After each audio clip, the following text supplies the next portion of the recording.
Hi, I'm Joe Puckett. You want help in today's violence climate with your people feeling more secure at your church, your shortage of security personnel and volunteers for the team, and how about 24-hour a day coverage for your church?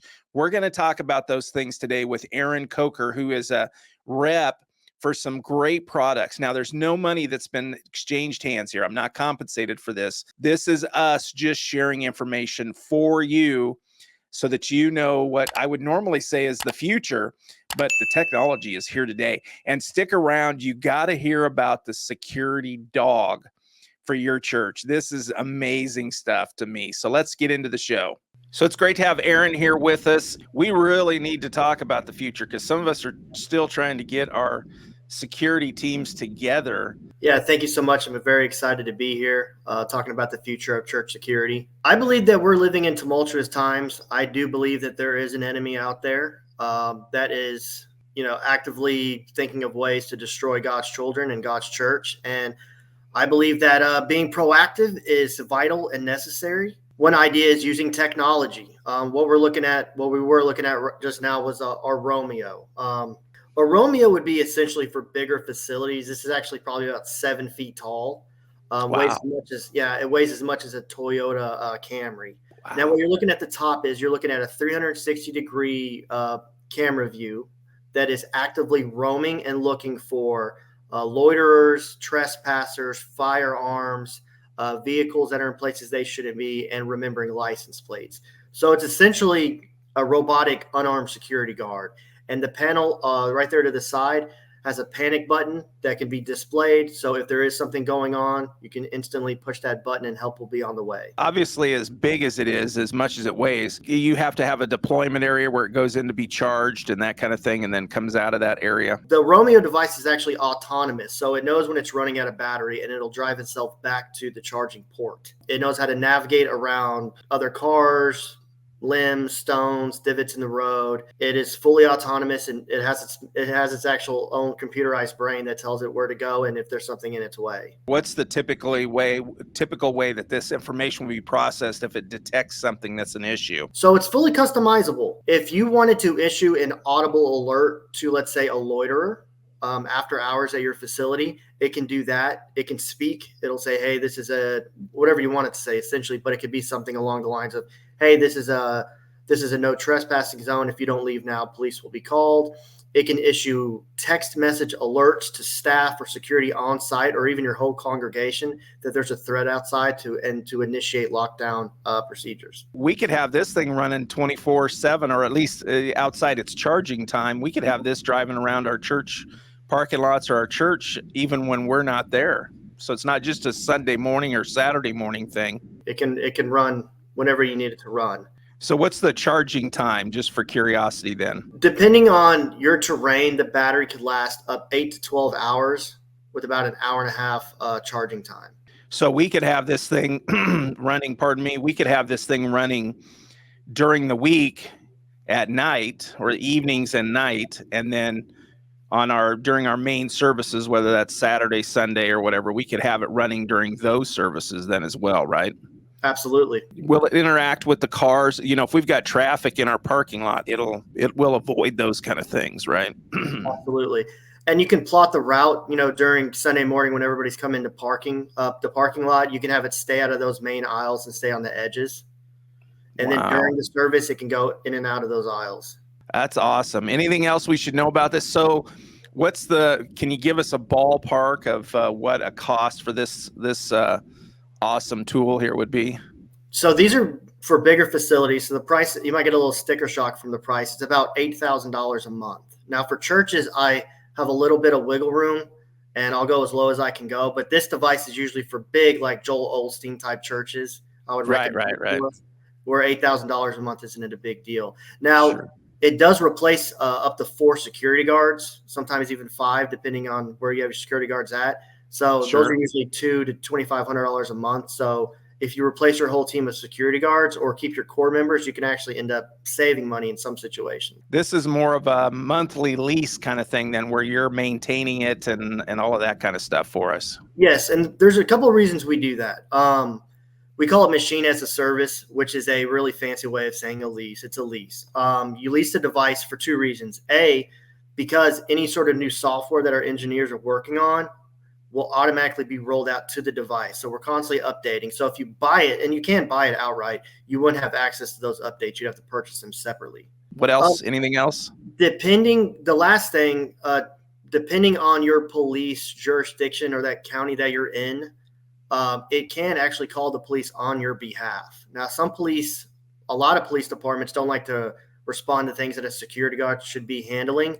But if issues like a firearm or some violent crime, it can call the police on your behalf.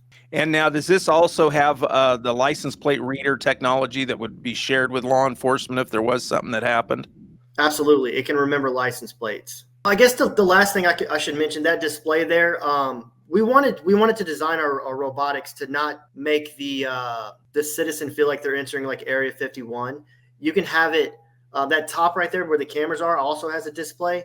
You can have it say, welcome to Cornerstone Baptist Church, or today's sermon is about tithing and offerings, so it doesn't feel like they're entering some sort of militarized facility. It's welcoming, like it's part of the congregation. We like that warm and welcoming environment, so that's good. For facilities that have a mechanized gate or entry and exit points, this is essentially the same. It does the exact same thing as the motorized, but it's stationary. But what's really cool about this is that if you have an entry with people have to sign in and sign out, this automates that process and does it for them. It remembers every license plate, and it just serves as a gate guard. Essentially, it can recognize guns and human beings as well, but it's more for an entry point. What's the cycle for the remembering license plates and stuff? How long will it hold that information?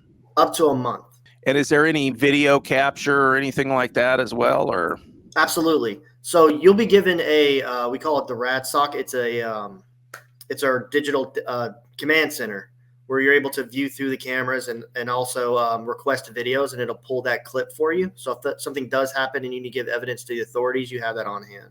And where does the firearms detection come in as well? Is that in this device here, or is that the next one that we're going to talk about? Almost every device that I sell, everyone that you're going to see here today has firearm detection. And it'll basically spot that if they pull out a gun or they're carrying a rifle, it detects that once they pull that out, it detects that profile of that gun then. It thinks just like a human being's brain would think. It's almost a little eerie. It processes the visual. It has an analytic that it runs the data through that says, is this a gun or not? And if it makes a decision that it's a gun, based on the parameters that you set for it, it then enters that protocol of what you programmed it to do if it sees a firearm. Gotcha. So it can send a text blast or call the authorities or whatever kind of thing. If you have automatic doors, it can lock them all up. It can lock a certain amount of them up. It could try to, almost quarantine the threat in one area, that way to mitigate casualty, or to pretty much lock them up and wait for the police to arrest them. So we're looking at our ROSA. Our ROSA is a Sentry unit, so it would go on a wall or a light pole. It has a 180-degree field of view. It can see out to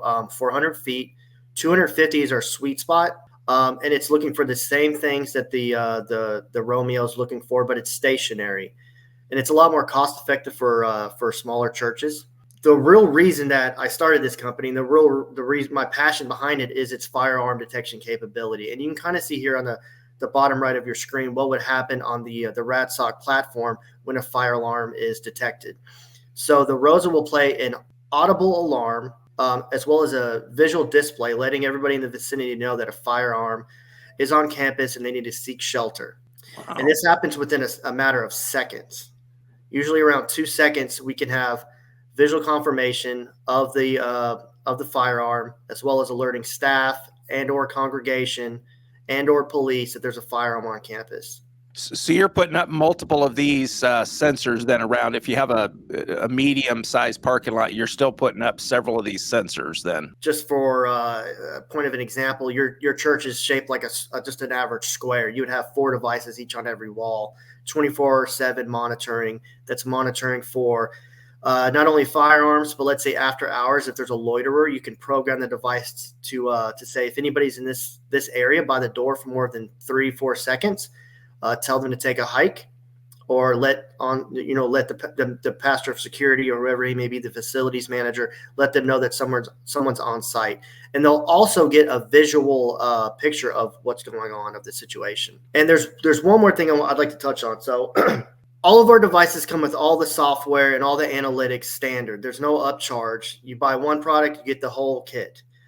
There's also an app called Rad Light My Way. It's an app that you would download to Android or Apple, and it would allow your staff to see through the cameras by the click of a button. So let's say you have a secretary or a custodian that's working late, the parking lot is dark. They're able to get on that app, view that everything is okay, and if they see something that's not okay, by the push of a button, they can alert the machine to tell that person to take a hike or initiate security protocol. So that can be programmed to go to our cell phones, or you could have that run to a computer somewhere in the church as well, I'm assuming. Absolutely. So basically, what are we looking at for the cost-ish on this kind of a device? So per device, and this doesn't include installation, and installation is very flexible depending on how many and how hard it is. So I can't really quote on installation. They're not that hard to install. You're looking at around $800 a month per unit, whereas a human security guard is about $2,000. You're only spending $800 a month. And it's technology. It's good stuff, but it costs a little bit to maintain that stuff and keep it running. So if you break it down, it's about $1 an hour for 24 hours, and they never call in sick, and they don't mind working holidays. What else do you have that we should know about? So there are other capabilities of the devices that we haven't really went into too deep, because most churches probably wouldn't need them yet, maybe in the future. But they're able to deploy flying drones as well as a robotic dog, essentially. They can get more close to someone that's, like, let's say, breaking into a car or stealing a catalytic converter. It will deploy to them to get better pictures for authorities of the subject. So you send the dog after once you detect there's an issue, then? Absolutely. Kind of thing. And where would the dog be kept then? That's an interesting concept to me. Is it on wheels, or does it run like a dog? It runs like a dog. Really? Amazing. It runs like a dog, and it lives in a dog house that it charges. No kidding. Yeah. Wow. And that's just meant to run out and get photos for you, or will it bark at the person too? If you want it to bark, we can program it to bark. But it also has two-way communication. Let's say worst case scenario, knock on wood. You had a situation where somebody's locked into your building and is wanting to do something bad. The dog can actually enter the room, the area that the guy's in, and it has a display screen where you could actually have two-way communication with the subject, trying to kind of talk him down. And I'm laughing. I'm not laughing at this stuff. I'm just amazed at the technology here, Yes, it's getting eerie. And I think as believers, we need to stay on the tip of the spear of this stuff, because sure. I hate to be a fear monger or whatever, but I don't see things getting better for a while. We need to take initiative to protect ourselves. Yes, and that's our folks at our community here that's watching this. They're all about doing the best that they can with what they've got. So, and they're top-notch folks. So this is really looking forward for a lot of us into the future. But I mean, it's here today if we can afford it. And man, what good technology. You start getting into some of this stuff if you have trouble recruiting security team members, which is a huge challenge for most any of us. You can begin to supplement with some of this technology. Anything else, Aaron? This just gives us a taste of this. If anybody wants to talk to you a little bit more, I've got your email address on the screen. Is there any other way you prefer for them to contact you, or is the email good? Call me, email me, smoke signals, messenger pigeons, whatever you got to do. It's not even like we're forward thinking. I mean, it's here today, so we don't have to think it's coming in the future. It's here today. Amazing stuff. So it's here today. I really appreciate your time, Aaron. Anything else to add? Nothing. Just God bless and stay safe. Everybody, I appreciate you watching today. And don't forget to like and subscribe so that we can connect with you and get you into our community here. And certainly take a look at this next video that's coming up here. And it's the next one you should probably watch in your journey in church security. So thanks for watching.